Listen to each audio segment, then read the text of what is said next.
Izzy and Laila, and thanks everyone for being here. I'm really happy about being part of this Uppsala Climate Week, and particularly so because this is also my first public lecture here, and as part of the climate change leadership node at Uppsala University.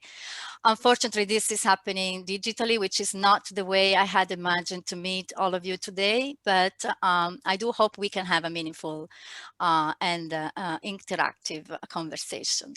So in the next 25 minutes or so, I will share with you some reflections on the Anthropocene concept, reflections that come from my research in the fields of environmental history, political ecology, and the environmental humanities.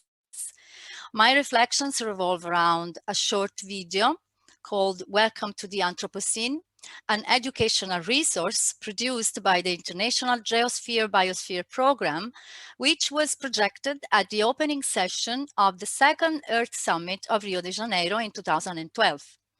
The video popularized what was then a relatively new term in public knowledge, the Anthropocene, the age of humanity, a term around which geologists were debating the possibility of identifying a new geological epoch distinct from the Holocene.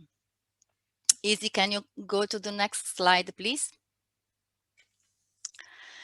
So Rio +20 was set at a moment in recent history when the long science war over climate change appeared to be over, and scientific consensus had been reached upon the unprecedented threats facing planet Earth due to anthropogenic causes.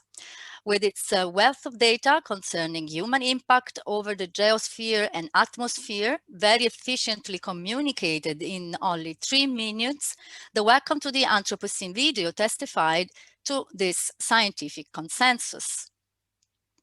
What the video also communicated to the UN delegates, however, was a historical narrative of humanity and Earth, a story as the narrating voice described it. So let's hear it together now.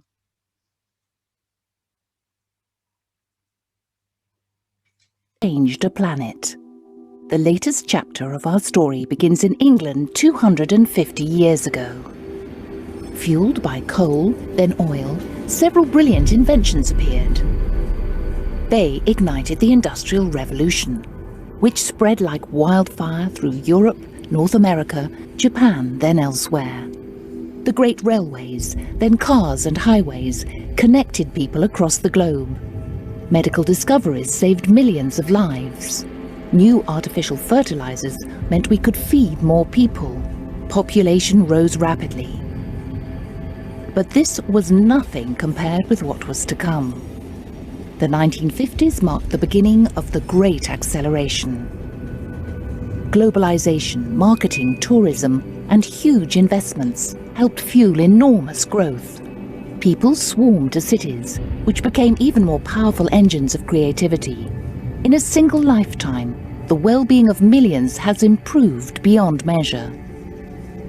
Health, wealth, security, longevity, never have so many had so much. Yet 1 billion are malnourished. In a single lifetime, we have grown into a phenomenal global force. We move more sediment and rock annually than all natural processes, such as erosion and rivers.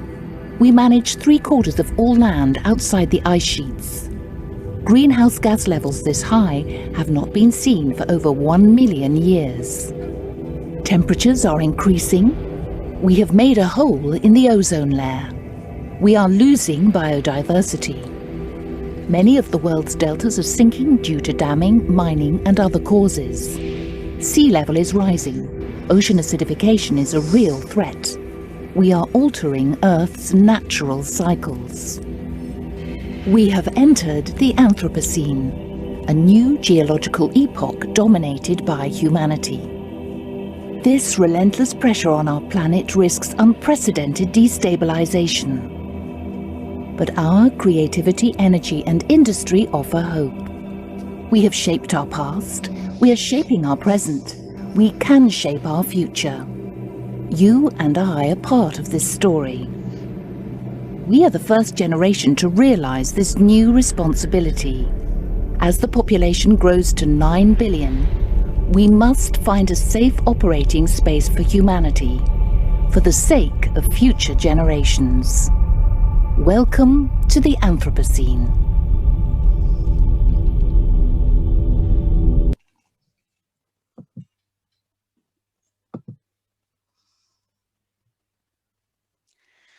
Perfect, we made it.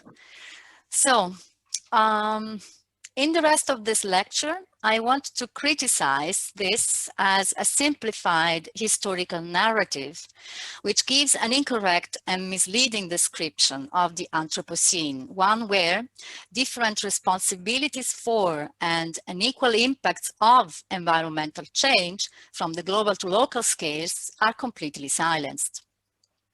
The argument I want to develop today is that this silence is not innocent. In fact, it results from denial mechanisms that are deeply ingrained in Western culture and that generate particular forms of ignorance, negatively affecting our ability to make sense of our current predicament.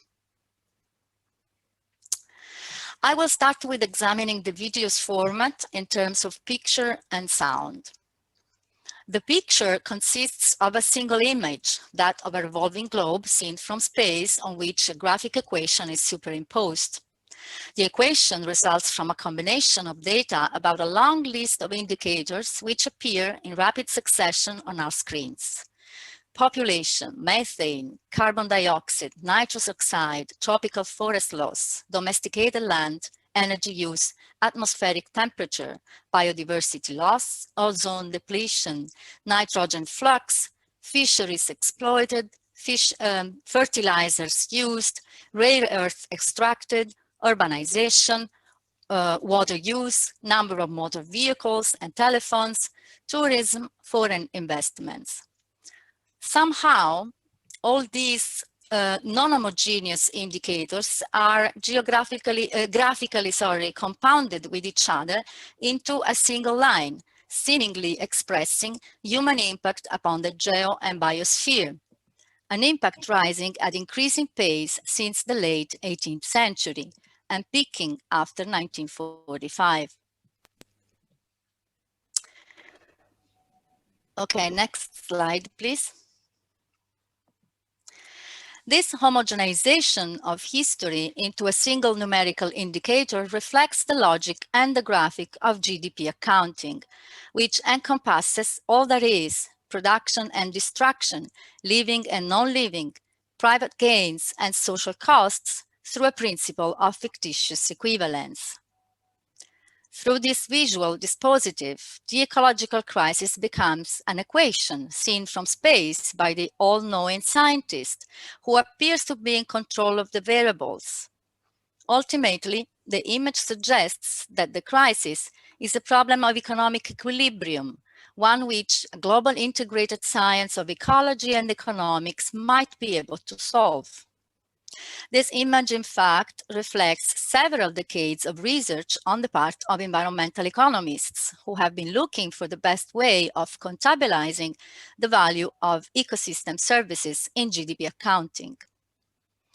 By assuming an abstract and disembedded language, however, the Welcome to the Anthropocene video offers a hyper-simplified account of human-Earth relations, which reflects the perspective of the same forces that have shaped the planetary crisis itself.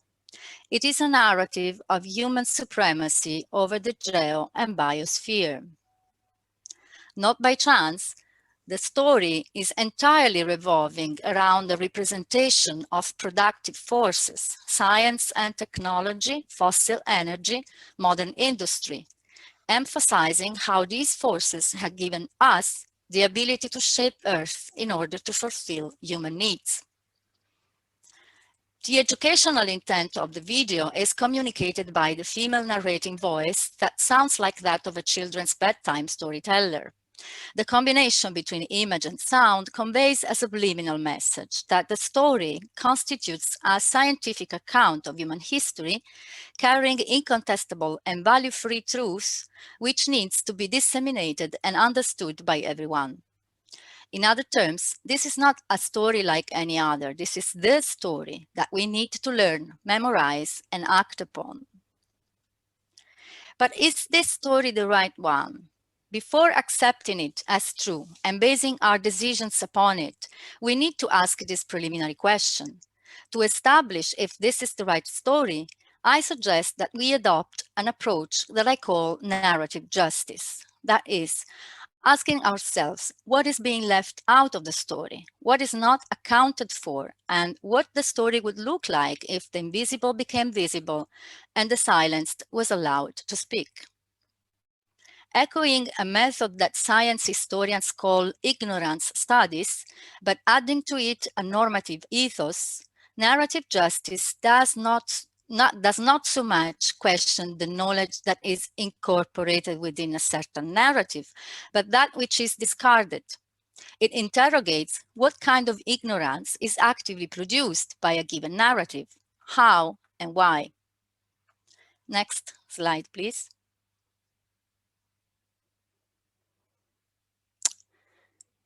So the first type of Anthropocene ignorance is that of leaving aside the data and stories regarding the social costs of industrial modernity.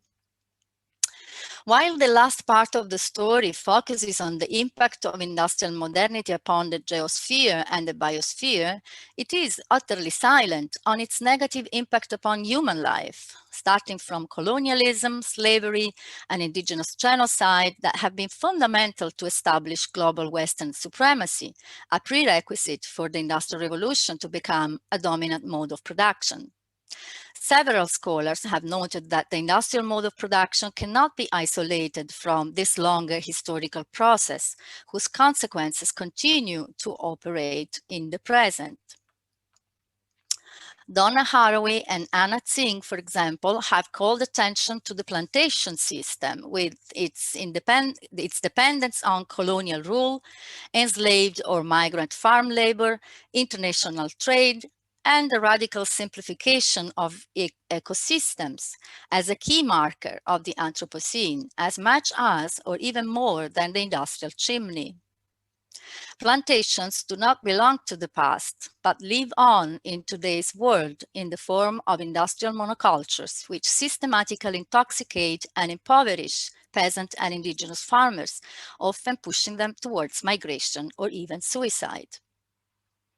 Also completely silenced is the process of dispossessions that, starting with the English agrarian enclosures and continuing to these days with land grabbing, big dam constructions, and other mega projects, have forced millions off their land and means of subsistence, producing a global permanent reserve army of proletarian workforce. The ever more recurrent catastrophic events related to climate change with their immense load of human suffering and other technology-related disasters like the nuclear fallout that has rendered entire world areas completely uninhabitable also go unmentioned in the story. Notably, despite stratigraphers have established that the geological marker, the golden spike, so-called, that signals the beginning of the Anthropocene epoch is made by the artificial radionuclides spread worldwide by the thermonuclear bomb tests from the early 1950s, no mention to radionuclides is made in the Welcome to the Anthropocene storyline. Nor does it acknowledge the entire populations, mostly indigenous, whose bodies and territories have been sacrificed to nuclear power, including uranium mining and nuclear waste disposal. As anthropologist Donna Houston has written, to become visible, isotopes need indigenous storytelling. I see my connection is unstable. So please give me a sign. It's been doing okay, generally. It was just a little bit. Okay, thank you. In fact, even when not amounting to disaster events, the industrial mode of production has carried with it as low violence, to use an expression from eco-critical scholar Rob Nixon, the violence of carcinogenic, mutagenic, and reproductive hazards via industrial toxicity. As environmental, labor, and technology history has abundantly documented, all along the commodity chain, from the extraction of raw materials to manufacturing, transport, and disposal of waste, industrial production has intoxicated millions of workers and communities with an unprecedented flow of particles penetrating human bodies and their living environment to the point of becoming one with them, altering living matter itself through a process that eco-critical scholar Stasia Laimo has called transcorporeality. The asbestos, mercury, DDT, and other uncountable forms of poisoning, or the premature deaths by atmospheric pollution that continue to affect millions every year worldwide, also go unnoticed in the Welcome to the Anthropocene storyline. And yet, as political ecologists Armiero and De Angelis have noted, the Anthropocene can be detected not only in the sediments it has left in the geosphere, but also by those it has left in what they call the organosphere, the living flesh and organs of human bodies, like the miners' black lungs or the corrupted livers of chemical workers. The image in this slide represents an intersection of the different social costs of modern industry. It shows the Niger Delta, a historically colonized place where oil extraction on the part of multinational corporations with the complicity of the government has dispossessed, sickened, and killed local populations, contaminated their territory, and destroyed their means of subsistence. In short, the Welcome to the Anthropocene celebrates the industrial era as one of great human achievement, but fails to acknowledge the great human suffering directly and indirectly linked to industrialization. In so doing, it obeys the logic of the greater common good, that of GDP growth, to which lives and territories are inevitably sacrificed, as Arundhati Roy noted in her The Algebra of Infinite Justice. Next slide, please.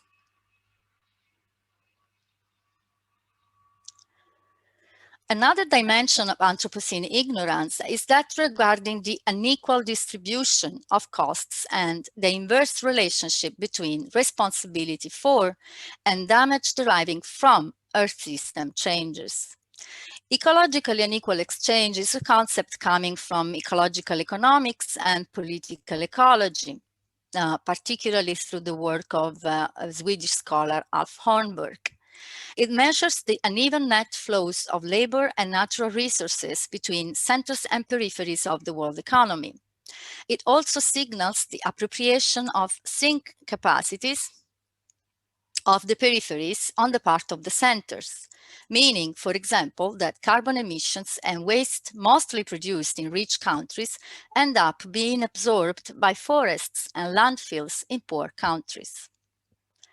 Ecological debt and climate debt are concepts that originate from social justice movements, global justice movements, which call for acknowledgement and reparation of ecological unequal exchange. A notable moment was the People's Climate Summit held in Cochabamba, Bolivia in 2010, soon after the failure of COP15 in Copenhagen.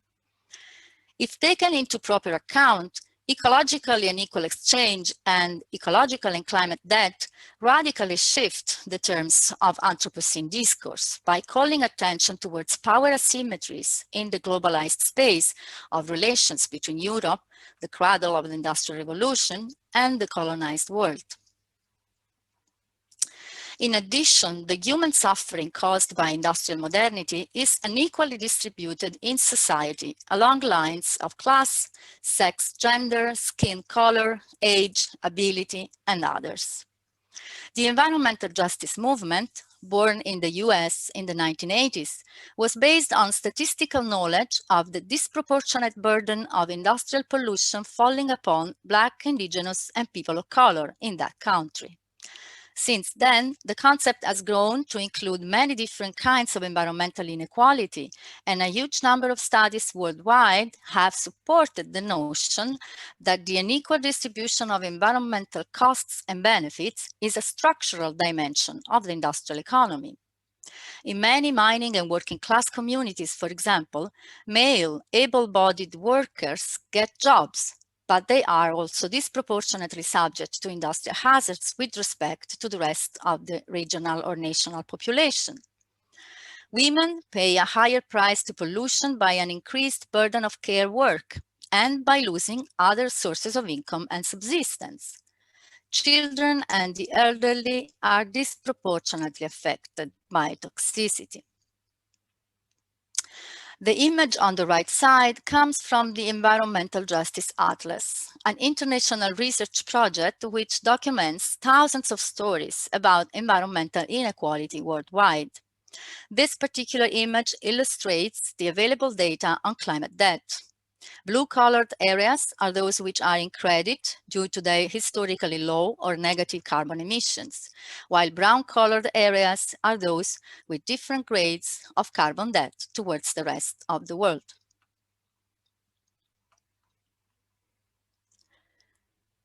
And we can move to the next slide, please.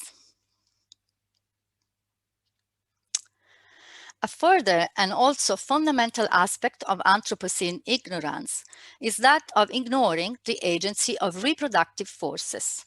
By reproductive forces, I mean the agency of those historical subjects to which industrial modernity has assigned the work of producing and caring for life, or else of producing and caring for human labor and the natural conditions of production.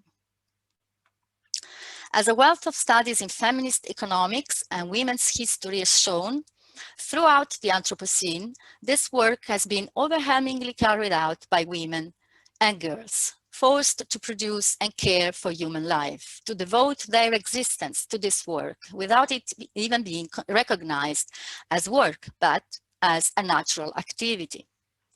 The image on the right side depicts the concept of social reproduction, originated from feminist movements in industrial countries in the early 70s. The image shows how, developed in the domestic sphere, unpaid care work granted the flow of workers towards paid sectors of the economy. But social reproduction also indicates other forms of care work that are developed in the public space, such as nursing, education, socialization, community support, and also environmental care work, such as that of urban gardening or waste recycling. Even when paid, this work is typically undervalued and considered as a social cost rather than a fundamental provider of human well-being. According to feminist scholars such as sociologist Maria Mies or environmental historian Carolyn Merchant, the industrial era established a hierarchical relationship between so-called productive and so-called reproductive or care work, with the second being subordinated to the first and also made invisible in economic discourse.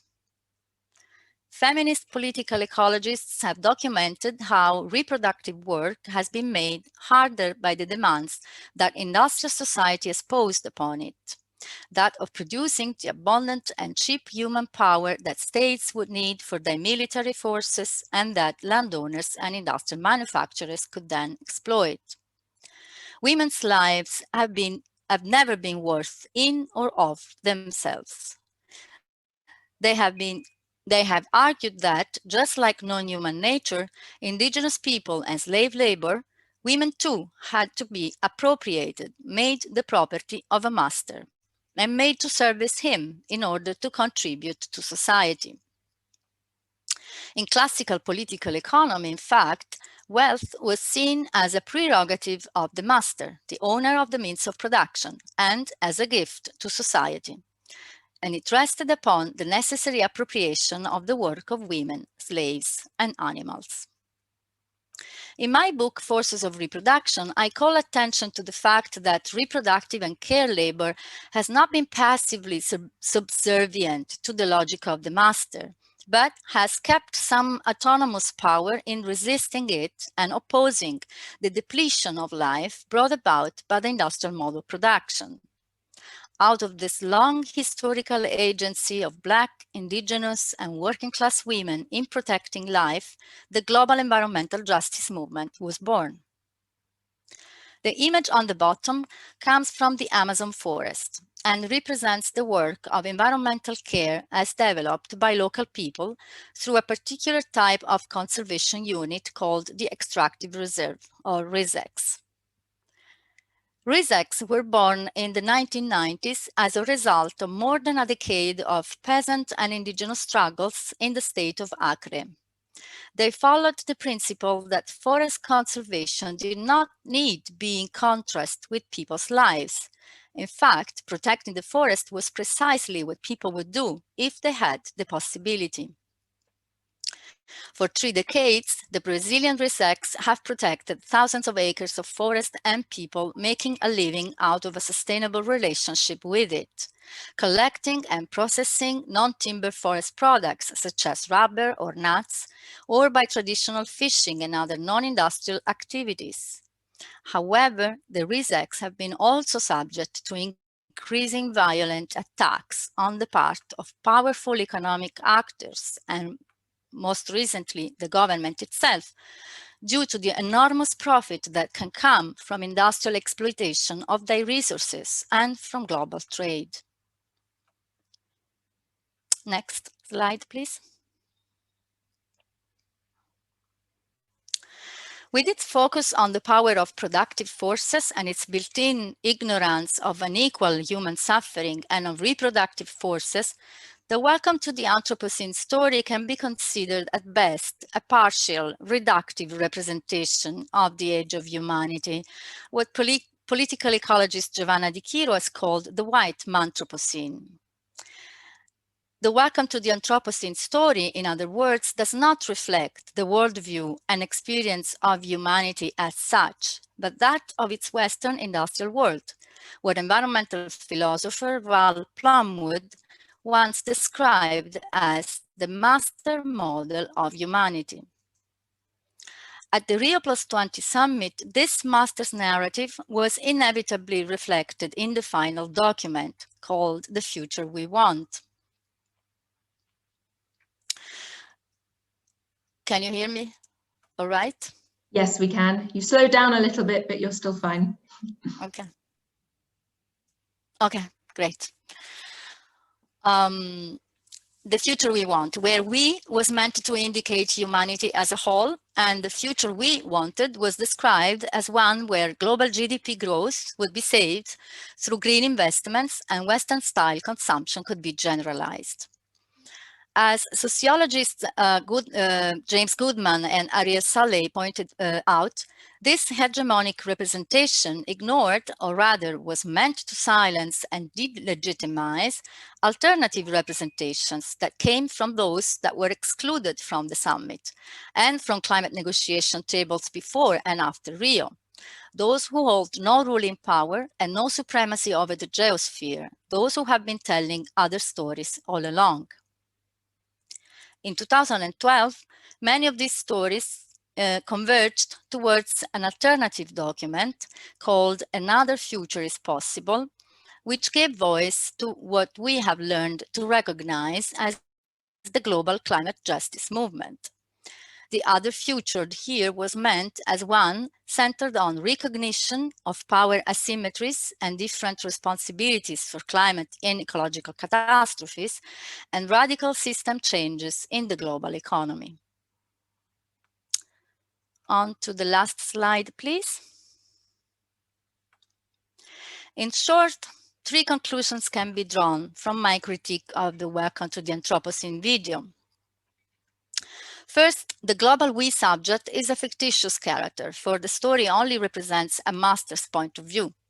However, this is a hegemonic common sense narrative, which means that people have been made to believe this is the right story. Second, alternative stories of the Anthropocene do exist.